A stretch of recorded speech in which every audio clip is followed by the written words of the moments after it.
21 na ako. Nasa edad na ako na sobrang dami kong pangarap na gustong abutin at sabay-sabay na trabahuhin. At sa dami-rami ng pagpipilian at sa tagal-tagal ng pag-iisip ko kung ano nga dapat yung unahin at piliin, naisip ko na gusto ko kung anong meron siya. At siya. Gusto ko na magkaroon din ako ng mga meron sila sa hinaharap. At para malaman nyo kung ano yung meron sila na gusto ko rin magkaroon sa hinaharap, simulan na natin itong video na to. Di ba, Miming? Let's go!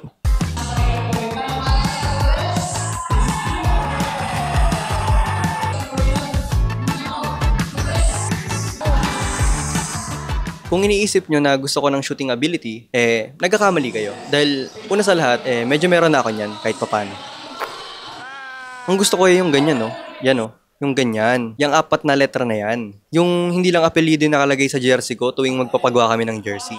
Gusto ko maging abogado or attorney sa hinaharap. Gaya ni Attorney Earl Tan, gusto ko rin na kahit abogado na ako, pag naging abogado na ako, gusto ko katulad din ako ni Attorney Earl Tan, yung meron pa rin akong oras para makapaglaro ng basketball, yung hindi lang puro trabaho. In short, ang goal number 1 natin ay walang iba kundi ang maging attorney or abogado at magkaroon ng work-life balance.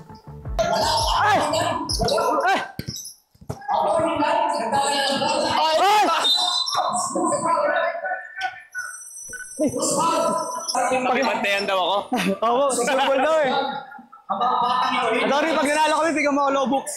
Oo ba naka-log ka? Opo. Next year po. Next year? Next year mo ako. Alam mo yung profile picture ko na may kasama aso. Next year na to niya. Magiging mo pag-aaral ha? Opo. Ano tayo?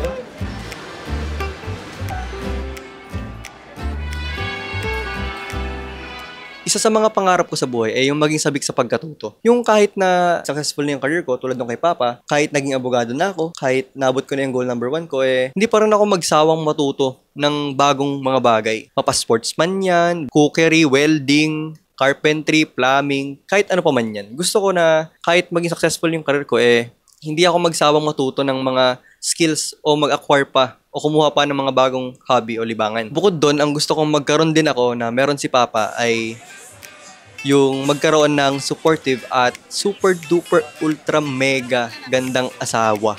Kasi di magagawa ni Papa lahat ng mga gusto niyang gawin sa buhay kung wala siyang supportive na asawa na katulad ni Mama.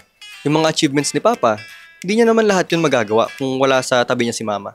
Okay, right po rin. Sige. Ano? Parang amikilik. Lasahin mo. Yung huling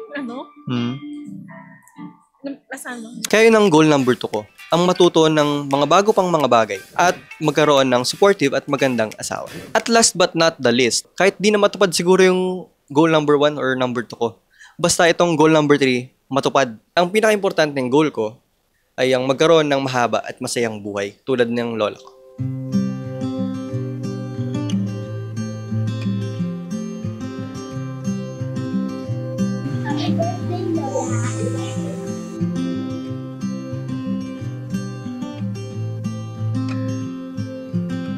Bukod pa ron, gusto ko magkaroon ng mapagmahal na pamilya tulad ng sa lola ko. Mas masarap kasi sa pakiramdam yung mag-celebrate ka ng birthday mo o mag-celebrate ka ng kahabaan ng buhay mo na kasama mo mag-celebrate yung mga mahal mo sa buhay.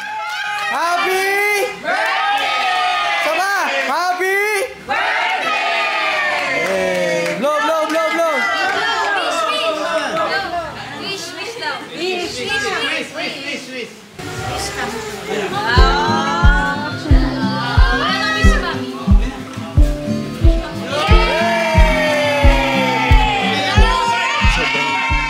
So yun guys, ito yung mga naging realization ko nung mga nakaraan at sobrang common, no? Di na dapat ginagawa ng video. Pero para sa akin kasi, mas maganda yung pag meron tayong gustong abutin, gustong pangarapin, sinasabi natin. Para pag sinasabi natin, namamanifest siya, kumbaga. Sabay-sabay tayong mag-manifest. Comment nyo sa baba yung 3 goals nyo. So yun guys, that's it for this video. Kung may pangarap ka sa buhay, mag-subscribe ka sa channel ko. Subscribe na kayo, pabutin nyo na ka ng 500 subscribers. And pa-share na rin na itong video para umabot kay Attorney Earl Tan. Sinahiya ko i-message siya. Yun lang, bye-bye. See you next video. Bye-bye.